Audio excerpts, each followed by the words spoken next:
Мен білесің ба? Қандай атақтарым бар екен? Сол артынан бүйтіп тағы да жазып беріңіз. Жоқ, сен жазып ал, мен айтайын. Жамбыл атындағы халықаралық сыйлықтың лауреаты де. Жазушылар одағының мүшесі, Қазақстан жазушылар одағының мүшесі. Қазақстан жазушылар одағының мүшесі. Жамбыл атындағы Қазақстан жазушылар одағының мүшесі, ол негізгі мен кім дегенге? Төле Қауымбайұлы.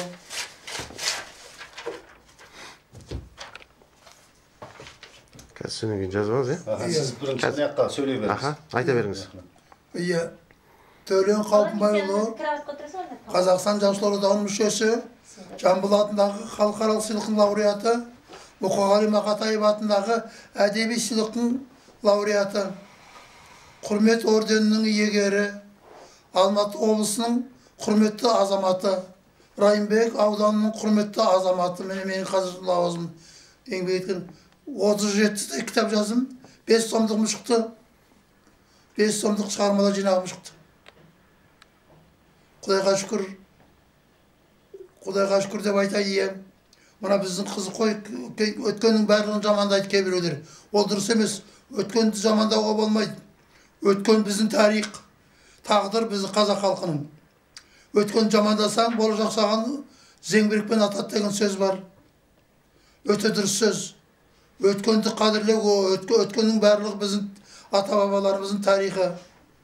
Сонау замандардан бері қарай, сақтардың заманынан бері қарай келе жатырған тағдыр.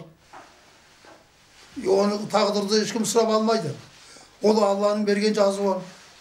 Бисмиллахиррахманиррахим, ләйлилля Мұхаммед Расулалла деп бастайын, айналайын.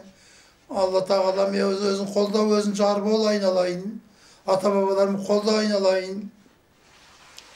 Біздің үлкен әкелеріміз, менің үлкен әкем Қауымбайдың әкесі Бәйтелі, екі ағайынды, Бәйтел және Ыбырайым. Екеуі де ел кісісі болған, ел басқарған болыс болған. Мына 16 жылғы көтерілісті көсемі Жәмеке Мәмбетов деген атамыз болған. Сол Жәмеке Мәмбетовті Бәйсейттен бөліп, біздің ру ғой енді. Құсықтарды жеке болыстық жасап, соған болыс сайлатқан жаңағы Бәйтел мен Ыбырайым. Бәйтел мен Ыбырайым ел кісісі болған, ел жақсысы болған, ел басқарған болыстар ғой. Екеуі де Меккеге қажылыққа 2 дүркін барып келген. Біз солардың тұқымыз 30 жылдары, 29 жылдың аяғына конфискасы тәркілеу басталған кезде, сол тұқымдардың көбін жер аударып жіберген. Байдың баласы анау деп. Мен шешемнің өзі де байдың қызы, Бектұрсын байдың қызы. Оның әкелерінде жер аударып жіберген, Сібір айдап жіберген ит жеккенге. Көрмеген қорлықтарды көрген бабаларымыз. Біздің туған жеріміз Аспантау деп аталады. Аспантау енді белгілі ғой біздің тарихта. Биік таулар бар дүниежүзінде. Сол биік таулардың біреуі Памир, біреуі Гималай, біреуі Аспантау, біреуі Алатау, осы Алматы тұрған жер. Мен өзім мақтаныш көрем, өйткені менің туған жерім Қаратоған ауылы, Байқол өзенінің жағасына, Байқол өзені алтын шығатын жерде басталады. Нарынқол менен Байқол өзені екеуі егіз өзен. Екеуінің басынан алтын қазады. Бұл Аспантаулардың атағын шығарған көптеген ол адамдар болған. Олардың біреуі Албан Асан деген ақынымыз болған, ақын отамыз. Құлманбет, Құланаян. Бұл да сол өңірдің азаматы, Албанның жақсысы. Біздің әкелеріміз Қазақстанға белгілі Нұрбапа Өмірзақов деген үлкен азамат болған, Қазақстан басқарған, бір жоғары советтің төрағасы болған, Сталин деген күн көсем дейді ғой, соның орынбасары болған жоғарғы советтің. Сол Нұрбапаны тәрбиелеген, баққан, әкесі жас кезде өліп, шешесі Нұрбапаның найзағайдың отынан жастай өлген. Сол кезде Нұрбапа жетім қалған кезде Нұрбапаны асырап баққан Ыбырайым мен Бәйтелі. Bizim babalarımız. Anaki үлкен мінбеге дейін, үлкен дәрежеге дейін көтерген біздің әкелеріміздің еңбегі оларды. Демек, жақсын таниды ғой, деген сөз. Жақсын таниды. Өткенге топырақ шашпау керек, өткенді бағалау керек деген сол. Ал енді мен қазақтың бір қара домалақ баласымын. Жастай ауылда өстім, мал бағып өстім. Сосын ауыл маған жақын. Ауылым маған жақын. Қазір ауылдың жағдайын ойлап отырып, қатты қиналамыз. Шаруалар қиналып кетті. Жер жоқ, мал жоқ дегенге есіп жатамыз. Неге олай екенін біз түсінбейміз. Ауылды көтермей, ел көтерілмейді. Осы жөн білетін адамдар ауылды көтеру керек. Ауылдың экономикасы, ауылдың тұрмыс тіршілігі, денсаулығы, оқуы, балалардың осының барлығына мемлекет қамқор болу керек. Жаңағы қолы ұзын, қаражаты көп бизнес азаматтар, чиновниктер осыған назар аудармайды, айналайын. Басқа жерлерде назар аударып көмектесіп жатады. Мына біздің Қостанай жағында, мынау Шымкент жағындағы жігіттерді естіп отырам. А біздің қолын жігіттер бұған көңіл бөлмейді, көмек бермейді. Бұл нағыз трагедия. Болашақты жоюға болмайды. Жастар біздің болашағымыз. Жастар біз қалай болсақ, жастар да солай болады. Сол үшін олардың оқыту, денсаулығына көмектесу үкіметтің, жөн білетін азаматтардың бірінші парызы. Өткеннің өрнегін, бүгінгі өрнегімен жалғастырған дұрыс, меніңше. Із қалған дұрыс. Еткен еңбектен із қалған, нәтижелі, жемісті болған дұрыс қой. Ал енді өзіме келсем, өзім балаларымды дұрыс тәрбиеледім. Екі қыз, бір ұлым бар.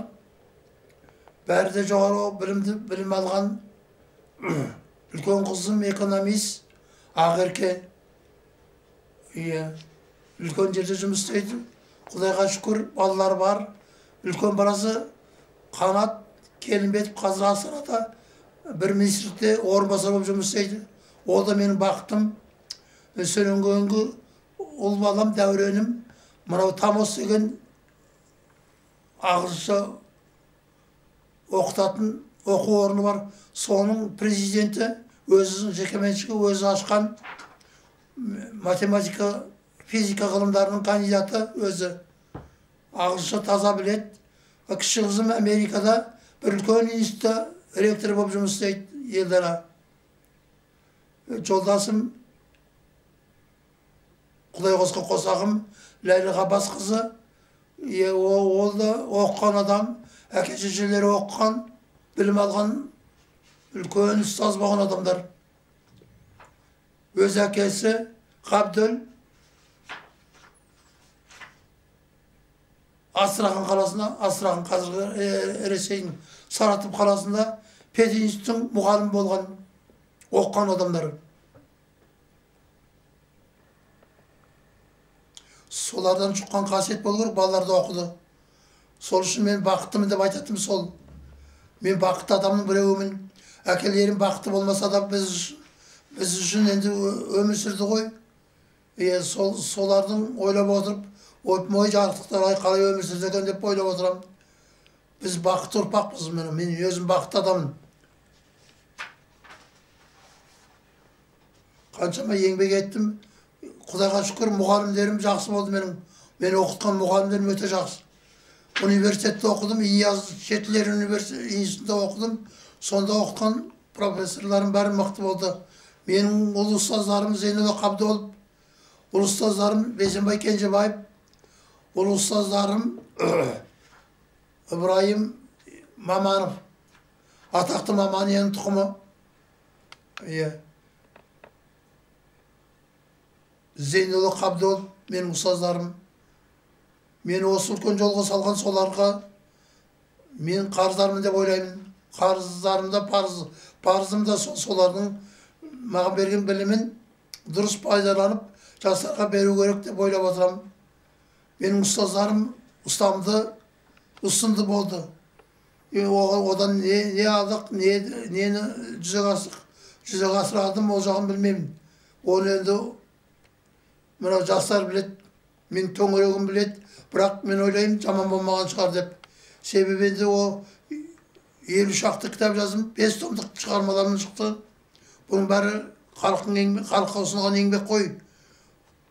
Нақтылап айтқан кезде мен тарихты да зерттеу жұмыстарын жақсы алып жүрдім.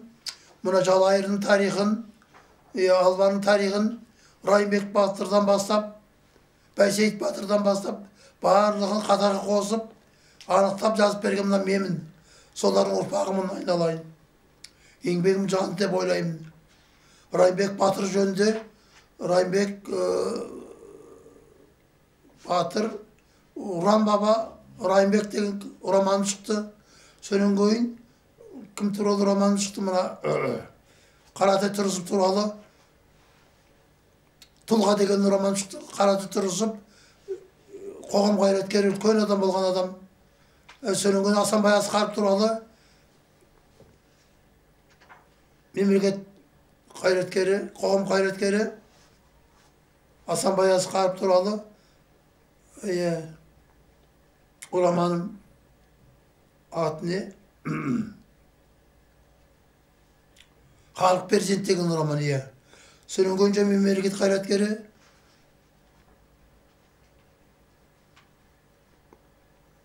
өкімедей мемлекет қайраткері Арпбай Алыбаев туралы еңсесі биік ер тұлға деген романым шықты. Бірнеше роман жаздым. Сонан кейін Әлмерек баба туралы романым шықты.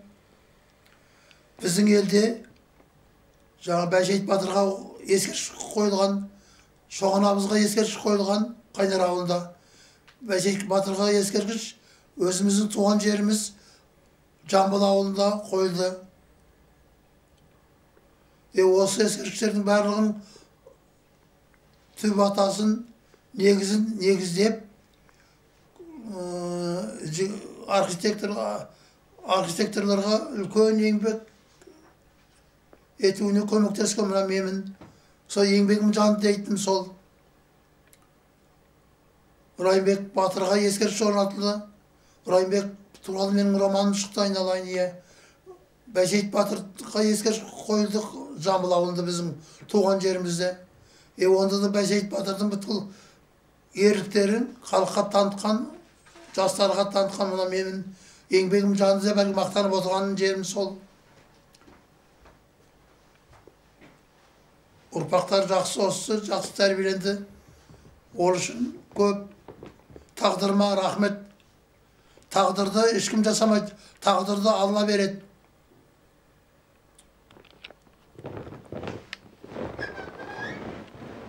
Үлкен адамдар шықты дедім ғой. Оның алды Албан Асан ақын. Албан Асан біздің ауылда мұғалім болған. Жас кезінде молда болған, бала оқытқан. Біздің оқушыда бала оқытқан.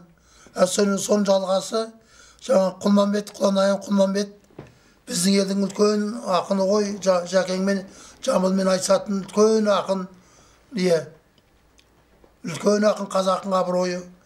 Ал өнен кейінгі сол кейінгі заманға келсек, кейінгі заман кеңестік дәуірмен ұштасады. Ол сол кезде шыққан жаңағы Бердібек Соқпаев үлкен классик жазушы, прозашы. Сонан кейін ұлы ақын Мұқағали Мақатаев. Осылардың қатарында Телмен Жансақов деген үлкен журналист және тұр. Соның жанында Сағат Әшімбаев деген әдебиетшіні айтуға болады. Соның жанында тағы да осы қатарда жаңа Сағат Әшімбаевты айтуға болады. Сонан кейін Баққожа Мұқаев деген жазушыны айтуға болады. Сонымен бірге Тұрлыбек Мәмесеев деген ақын жазушыны айтуға болады. Тұрлыбек Мәмесеев және Биғайша Медеуова деген ақынды айтуға болады. Кейін Алмат деген ақын жігіттер шықты. Олар да біздің ауылдың жігіттері. Келешек солардікі амандық болса үлкен еңбек етеді деп ойлаймыз олар. Международный сыйлықтың лауреаты Мұқағали Мақатаев атындағы халықаралық Жамбыл атындағы халықаралық сыйлықтың лауреаттары. Ой, қанша 4 рет айттым ғой. Не сауатсыз емессің ба немене? Сен Бауыржан болсам басынан бір ақ ұрады былай. Бауыржан болсам, мен Бауыржанмен көрдім ғой. Мен сөйлескенде соны мен бәрін жауап берсем, сен дұрыс түсінбей тұрсың деп мен ақымақтық таяқпен ұрған мен Бауыржан Момышұлы. Онда арман жоқ Бауыржанның. Баукең туралы айтса да, менің үлкен кітабым шықты ғой Бауыржан туралы. Жаңа айтпаппын ғой Бауыржан туралы иә. Әлмерек абыз туралы, Әлмерек Бәйтерек баба Әлмерек деген кітабым шықты, үлкен кітабым. Жаңағы Жамбыл атындағы халықаралық сыйлықтың лауреаты дедің ба? Өтір содан кейін Мұқағали Мақатаев атындағы әдеби сыйлықтың лауреаты. Әдеби бұл художественный. Әдеби құрмет орденінің иегері. Өтір одан ары қарай Алматы облысының құрметті азаматы. Одан кейін Райымбек ауданының құрметті азамат дегендерін міндетті түрде жазып бер. Бұл енді менің заслуға менің маған берген. Мен сұрап алған жоқпын, халықтың бағалағаны өзі. Әдеби ортаның бағалағаны. Осы неде 6 май күні 75 жасқа толғалы отырмын. Амандық болса, Алла берсе, 75-ке келемін. Осы 6 май күні. Ана жылы 70 жылдығымды үлкен той өткізген Жазушылар одағы. Енді денсаулығыма байланысты мен араласқан жоқпын, олар сөйлесті. Қалай етсеміз өткізейік беді, ойбай мен ауырып жатырмын. Рахмет сендердің ниеттеріңе дедім. Жаңа кімді дұрыс айттым ба? Телман Жанұзақ деген журналист. Бердібек Соқпақбаев жаздың ба? Бердібек Соқпақбаев классик деп. Қазақ әдебиетінің классигі Бердібек Соқпақбаев. Оның алдында кімді айттым ғой? Албан Асанды айттым ақын. Албан Асанды айттым, сосын Құлманбетті айттым. Құланаян Құлманбетті ақын. Бұлар міндетті түрде айту керек, елдің мақтанышы.